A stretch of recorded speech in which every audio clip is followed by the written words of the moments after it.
So I don't know if you heard the news by now, but Lucasfilm is going away from trilogies for the films, which I think that's a terrible idea. Star Wars is based off the films, and that's what should be the most prominent. Yes, they can still have the shows, but the movies should still be first, and they are still making anthology films, like Solo and Rogue One. And there's another thing that they announced, which is another bad thing. It involves Solo, but not what you may be thinking of, but we'll get to that in a little bit. But right now I'm going to be talking about the films, how they should add more trilogies to the film franchise. Because it's a film franchise after all, everything else is just supplemental material. We shouldn't have these continuing story or the grand or the main narrative be these shows. Yes, they can be subable and they can have their own little mini arc through it, a little B-plot in the shows to what's going on in the main films. Now, that's not to say that you can't, like, for example, The Mandalorian, The Book of Boba Fett. That's having a storyline that's starting from Return of the Jedi to The Force Awakens, a 30-year gap. Now, we can have films, and though we can have a trilogy in that 30 years, which I kind of would like to see, involving Luke and Ben, for all the bad stuff happens, to make it more clear why the sequel trilogy exists, but I don't think they're going to do that, because I think Lucasfilm are afraid to do that. That's the thing, I think Lucasfilm is afraid to try new things. They try something once, and if it does well, they keep going, but once it fails, then they stop. And that's what's happening with trilogies. The sequel trilogy started off good, made $2 billion with The Force Awakens when The Last Jedi hit. Yes, it made $1 billion, but the fan reception was terrible. So much so that I remember Kathleen Kennedy, the CEO of Star Wars, just disappeared. She disappeared.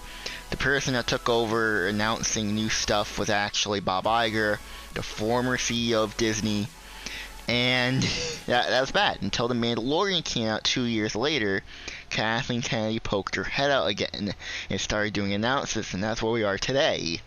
So that's kind of telling that they're just not doing trilogies because they're just scared and afraid to launch a new one because they find it unprofitable. But they only have one thing as their survey. They did one trilogy. That's it. Like, maybe do another one, see if that is good. But at the same time, keep it like Star Wars. But I don't think they can do that. And it is a very difficult thing to make a Star Wars film. I get it. But depending on the era that you're making it, it actually becomes very easy.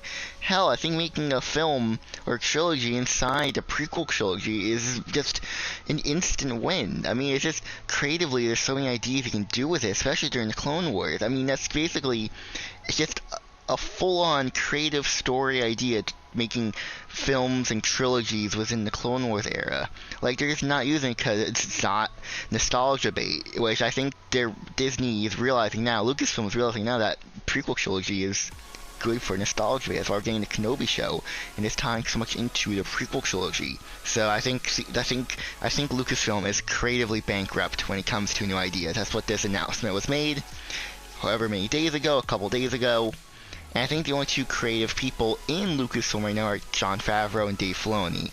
Those two are the only creative people. That's why all that's coming out are the shows. That's the only thing being worked on. Because the films, every single person they get into, try to make these films, they leave. Or get some creative difference. Because I don't think they can creatively think of an idea to benefit the company and the director who's going to make it. Because I think the directors want to make a story, but with Lucasfilm, they want to spread the wokeness. That's what I'm calling it. I'm not trying to get political, but with Lucasfilm and Star Wars, they're going to have to, because that's what they're making it.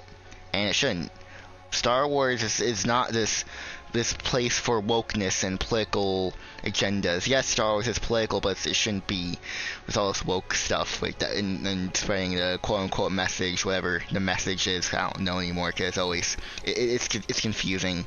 And just, because I always wondered why, all this stuff, why did The Mandalorian resonate with so many people? Why did the sequel trilogy fail with people? Why? And I think it's because Star Wars itself is a very classical film franchise, and the franchise itself. You have John Williams playing an orchestra. you have in the original trilogy, you have these bigger than life actors like Alec Guinness. Because at the time, Alec Guinness was this prominent actor. You know, it's like if Morgan Freeman were to be in a new movie, people would watch that. It's like that type of legacy.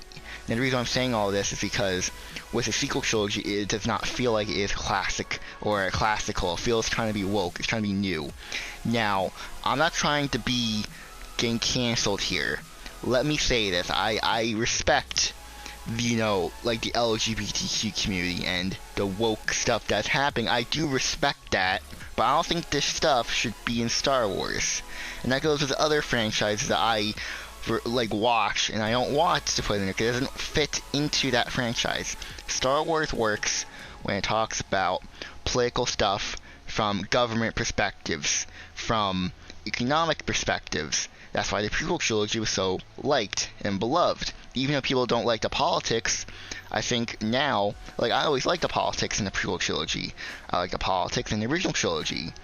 And in the sequel trilogy, there's no politics, because I don't think they want that. But that's what makes Star Wars Star Wars, is the politics that involve this type of government versus government, you know, wars. Because wars involve politics, and Lucasfilm didn't have that. Instead, they had two female characters kiss, which they can easily remove. Now, I'm not saying that's a bad thing. I'm just saying that should not be in Star Wars. That's why the sequel trilogy failed, because it involved too much modern stuff. It involved too much wokeness.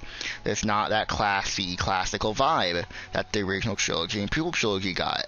Even the prequel trilogy had, you know, classy, classical stuff. The prequels felt like a Flash Gordon, you know, episode, you know, Saturday morning cartoons.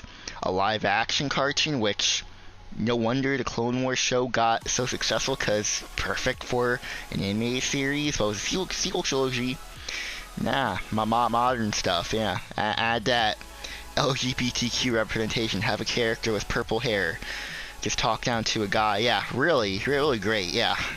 Really worked out. And I have to reiterate, I'm not trying to get canceled, I'm just saying that this stuff should not be in Star Wars. Now, this stuff does work in other franchises, but not in a fictional franchise where it's completely, you know, not in our world. Star Wars is a franchise that's not in real life. It's not in our world. The Mandalorian feels like Star Wars because it doesn't have modern politics in it. It doesn't have, this LGBTQ representation, which I have to reiterate, because I feel like every time I say that, people are going to cancel me. I'm not. I'm saying it shouldn't be in Star Wars. This stuff should not be in a franchise like this. It should be in other franchises like the MCU. Having that stuff in the MCU works fine because that takes place in Earth. On Earth. You know, there is no Earth in Star Wars. And that's why Lucasfilm and modern and Disney is failing with Star Wars. That decision to just add that really killed this franchise. And that's why these shows are coming out, because creatively they can't do anything like that anymore, but they're going to keep trying. So if Cass and Kenny are watching this, stop with the LGBTQ, stop with the wokeness, stop trying to implement the message, whatever that may be, into the films. Just stop. Create a good story. Just stop trying to do that. You're failing Star Wars and the legacy that George Lucas created. I'm under the impression that you just don't like him. I'm under the impression they're trying to ruin his legacy. That's why the sequel trilogy feels like a remake of the originals and they gave the middle finger to the prequels at first because they just don't care about George Lucas and what he done. Which is ironic because he's the one that pretty much made modern Hollywood when it comes to CGI and, marketing with the toys and all that. He started that. So the other thing that I did mention in the beginning of this video was them not adding or recasting older actors as younger actors. What I'm saying, the reason why I talked about Solo in the beginning is because Solo had, like Donald Glover, Alden Ehrenreich as younger original trilogy characters. Well, apparently they're not doing that anymore. They're not recasting, which I find ironic that they're not recasting, because they literally have a Disney Plus show with a character that was recast, Ewan McGregor as Obi-Wan. That's such an ironic thing. And they cannot come out at a more perfect time for the hypocrisy. They're banking on the show about a recast of a character. Lucasfilm, recast the characters. Don't have an AI, be the voice of Luke Skywalker or any character. Don't have deep fakes. The technology's not there yet. It's bad for business. Recast the characters. Honestly, even if you still want to do deep fakes, even though it looks uncanny, I can accept that, but please get voice actors to do it. The voice actor from Battlefront 2, EA's Battlefront 2, the voice actor for Luke in that game, and also in Lego Skywalker Saga, they're more like young Mark Hamill than that synthesizer AI voice in The Mandalorian Book of Boba Fett. That's not Luke Skywalker's voice and mannerisms. It's so robotic. We can't just have just robots doing this. That's not the way to go. That's bad. Now, for one character, yeah, fine, sure, whatever. But when you have a entire cast of characters are just robots, they're deep fakes, the AI voice, that's gonna be a problem.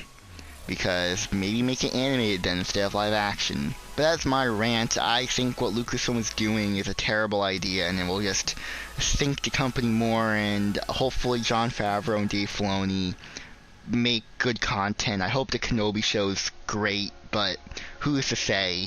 So they need more people, or like I said, they need to get rid of the whole message and wokeness. That's really ruining Star Wars, because it shouldn't be in Star Wars.